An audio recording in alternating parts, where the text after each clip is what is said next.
Hi! Thank you again for tuning into another edition of Relationship Ed, where we try to figure out what's going on in each other's head. So, although Carrie's not here with me physically in this video, he just shared his views, and you're gonna see his side shortly.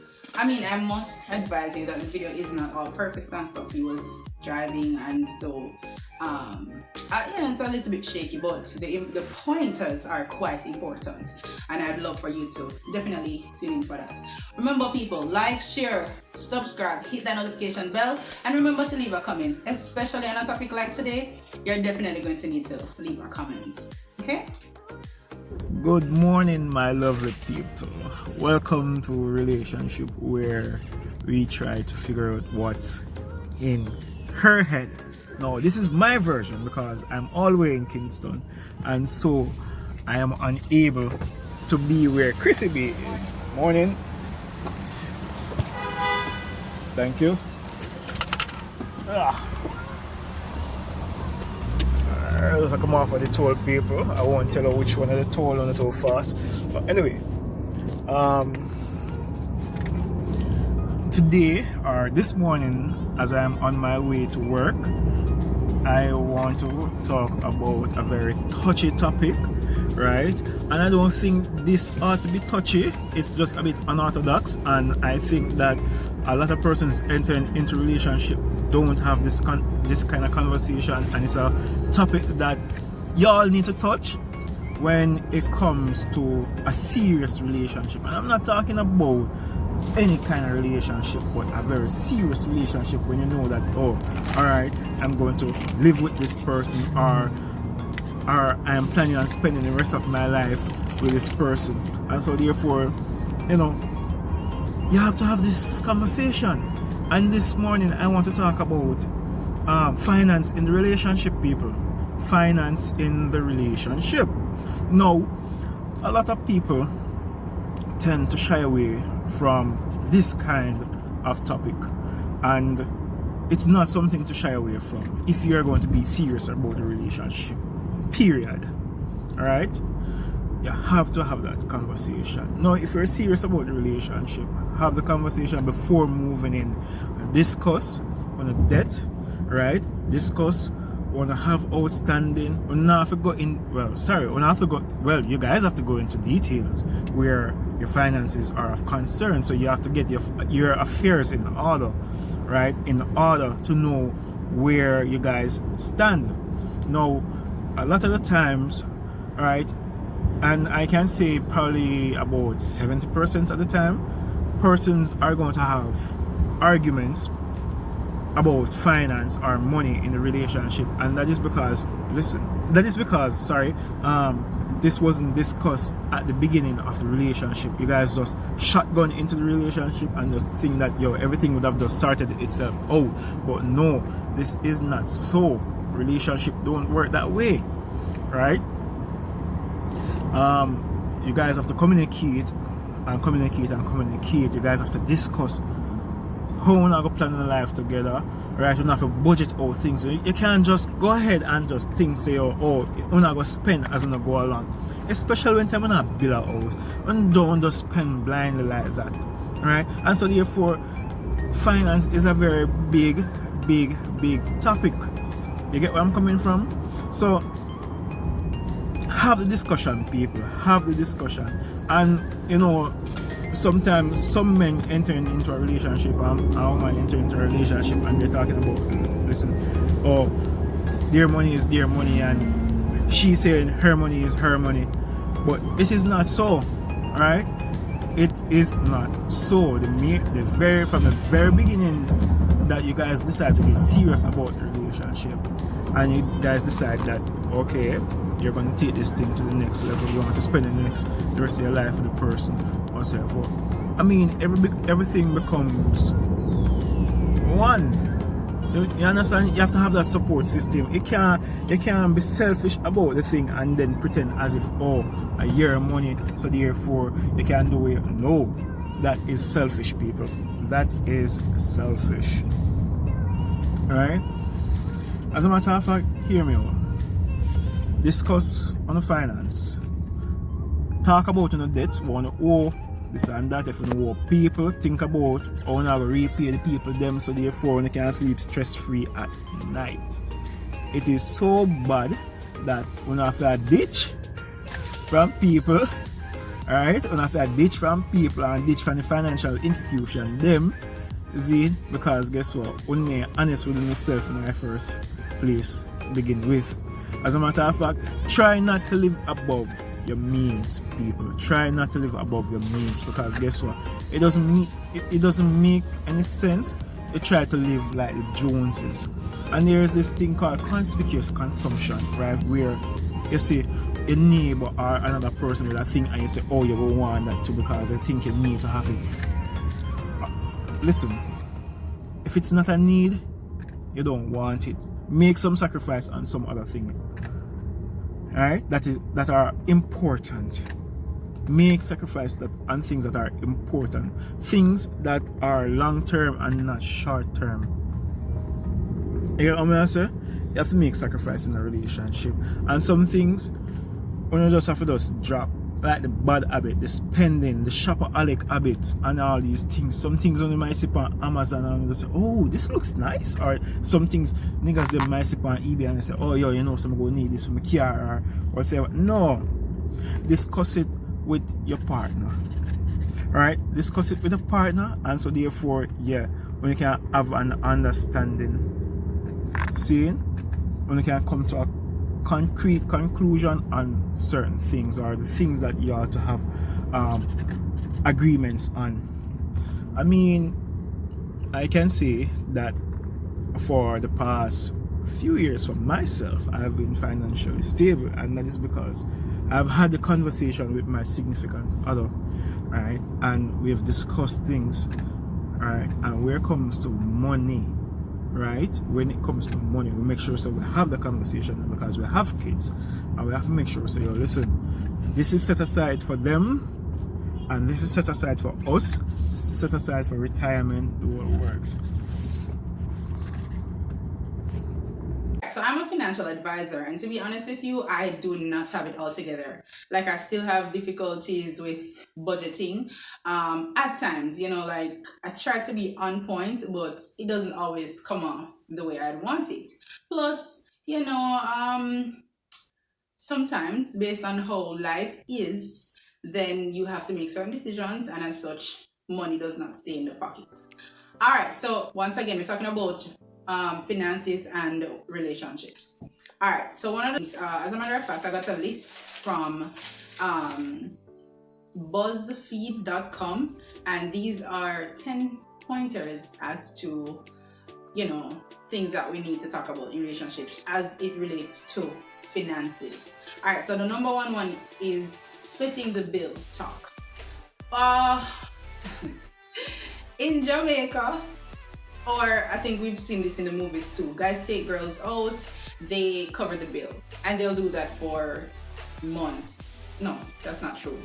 They will do this for maybe a month, and then afterwards you notice, say, yeah, I mean, you kind of start look cross.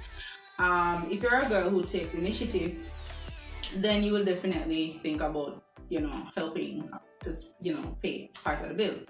But I mean, sometimes they take you to these expensive restaurants too, and by the time if you take out for your money, like some foolishness, especially if you have other goals and other priorities. So that's out there. So I'm just gonna brushing over the topics, but if you have any, you know, anything else to add to it, you can very well do that. But in terms of splitting that bill, I do believe that over time you're supposed to assist with the bills, ladies. I know they were trying to impress us initially, but you know, helping with the bill will definitely make sense. The other one is what is important to you. So this is something that you have to speak to your partner about when you are going into a serious or committed relationship. Because really and truly, if I love shopping for clothes maybe, or jewelry or whatever, naturally this is important to me. If I'm stressed, I might very well take up some money or my card and I go downtown and I'll shop. Oh, sorry, I'm not really speaking from, possibly, yeah. Alright, probably grow them things that out now. But really and truly, it would be something that I would enjoy doing. So that is important to me. These days I might love reading, so I'd probably go into, reading a book or so. So I might spend a little money on buying a book or two. So that is important to me. What else is important to me? I love going out. So I love to go to the movies. I love to go to a restaurant. I love being. I just love to relax. Oh God, I love to relax. I love to go to a hotel. Things. This is important to me. I do believe that my partner and I, as well as my little family, I think we should visit the hotel even once or twice for the year. And so this is something that I think it's important to me. So you need to discuss once again what is important to you and your partner. The other one is partnership roles. So if there are things that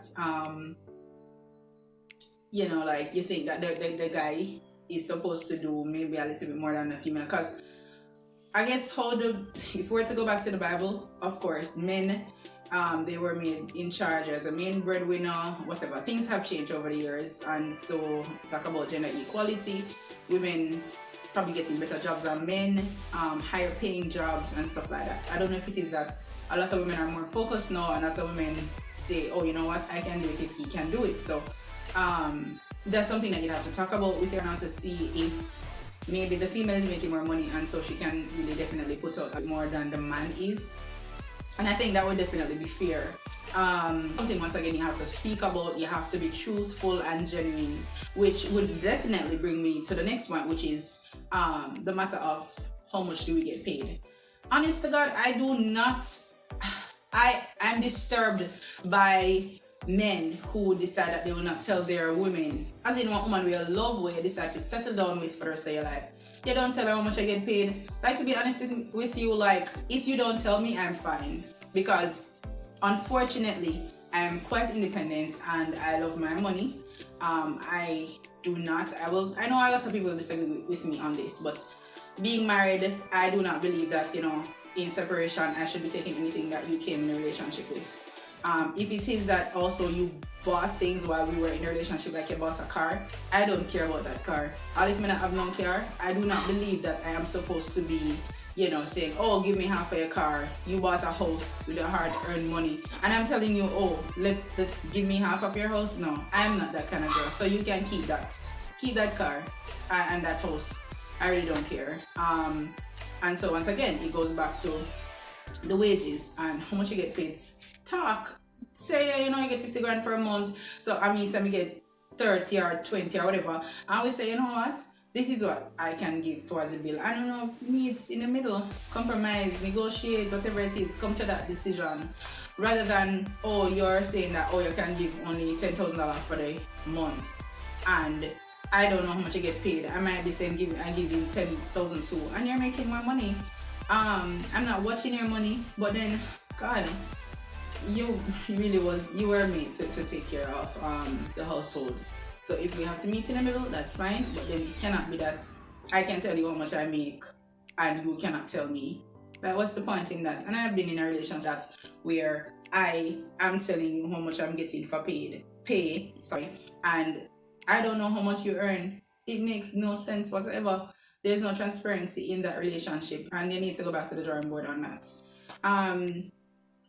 The matter of credit talk. So once upon a time, credit score never mattered in Jamaica, but now it is on every bank's list, every financial institution's list, and it is something that is of high importance. So naturally, if you have a bad credit score, you cannot get a loan. Suppose we intend on getting a house and you have a bad credit score, best believe the bank is not going to lend the money for us to do that. And so it is very important that you speak about your credit.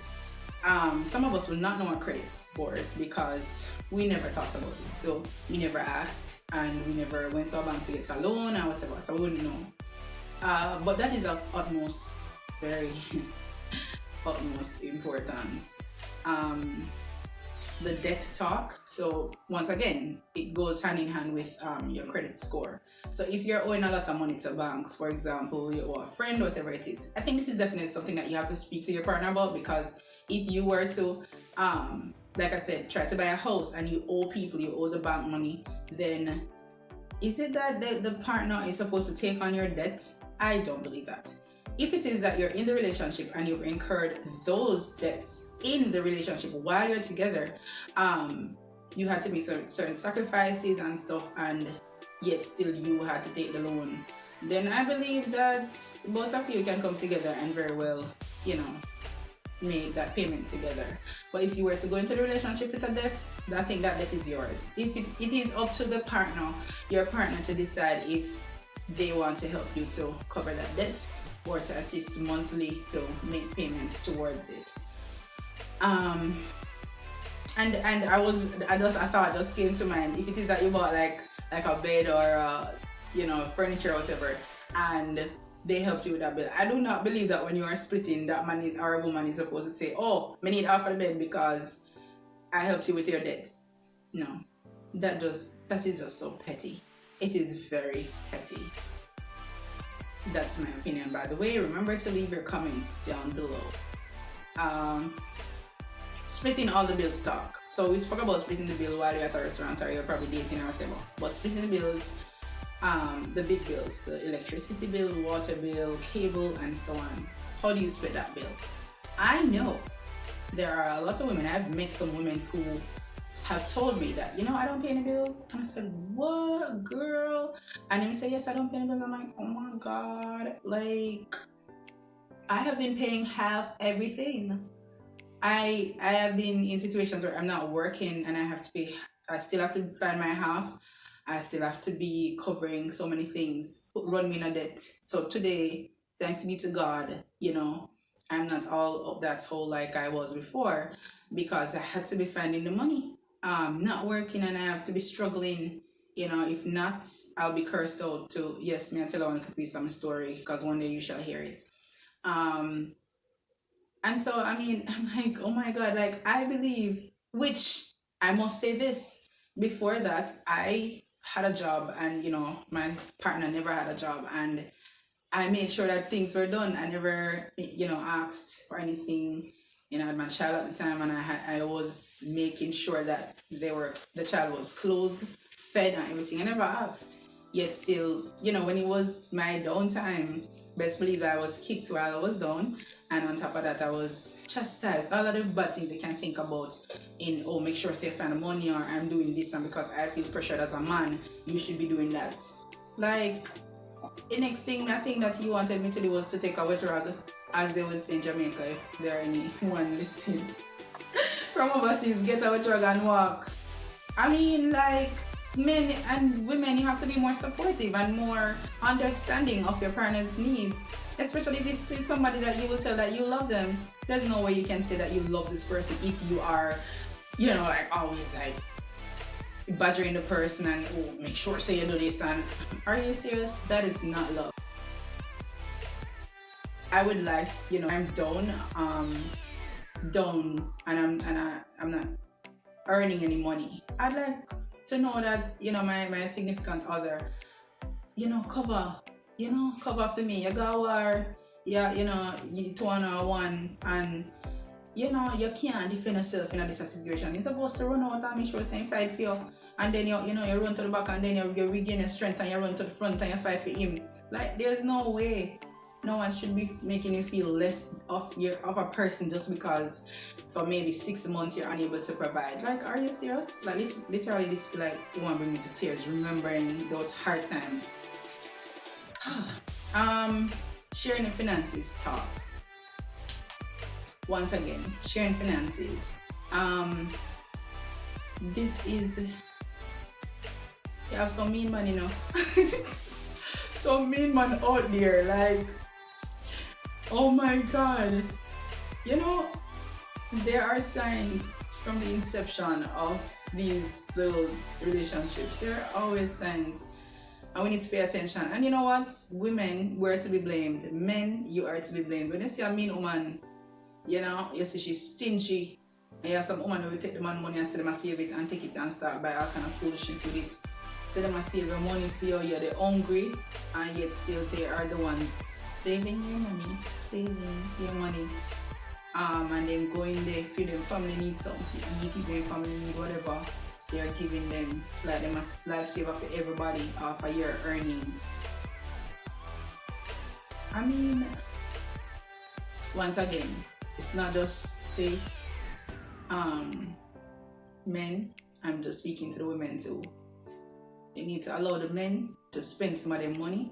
If you say you're saving some of the money, put in a partner when you draw a call, make sure that the man get the money, or you're spending wisely on whatever goal you have to work together, whether it's towards a house, a car, any improvement of your lives. You need to stick to the plan. Money ground rules.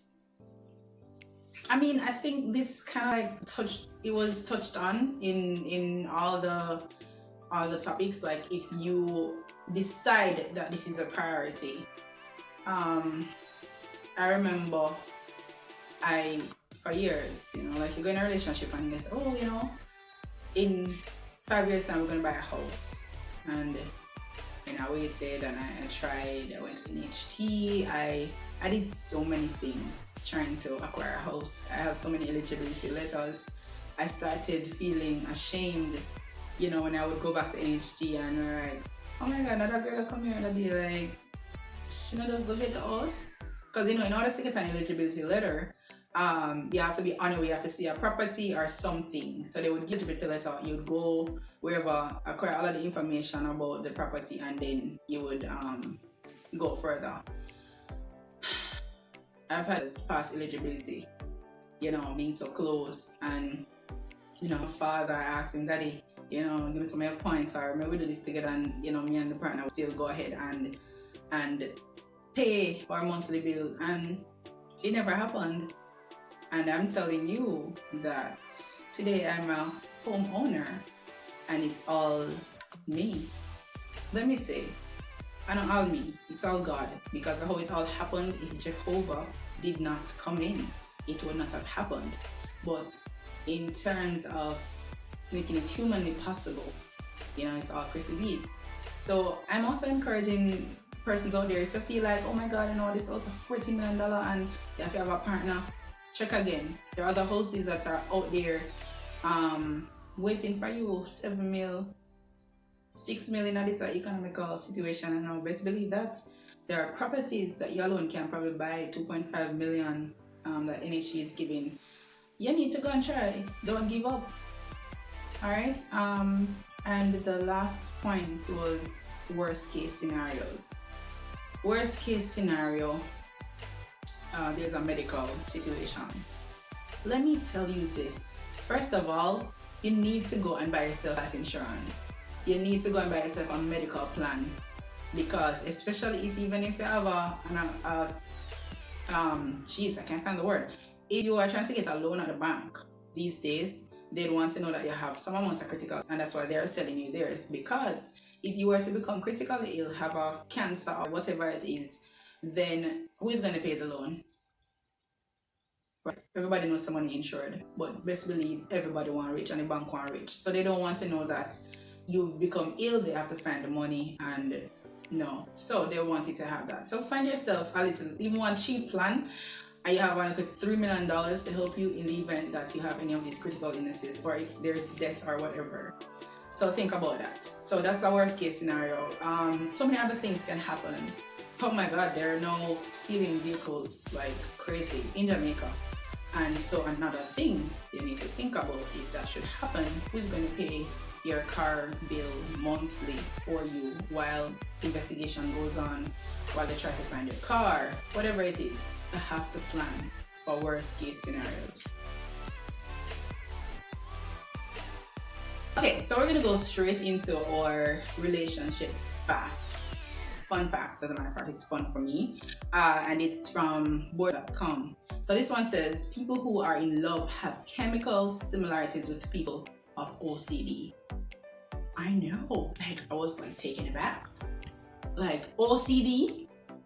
Studies show that people at an early stage of love have a low levels of serotonin, which is associated with feelings of happiness and well-being, and higher levels of cortisol, associated with stress.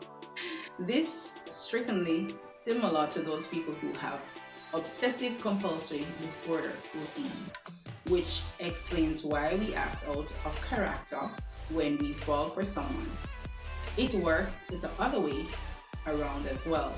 People with lower levels of serotonin fall in love and get into sexual relationships quicker than others. So that's the relationship fun facts. Remember, just to highlight, it says that people who are in love have chemical similarities with people with OCD. So I want to thank you again. I mean, that's my 2 cents, because if I was to go into this, I have too many stories about finances in relationships. Once again, leave a comment down below. I'd be really, appreciative of those comments. And thank you again for tuning in to Relationship Ed, where we try to figure out what's going on in each other's head. Peace.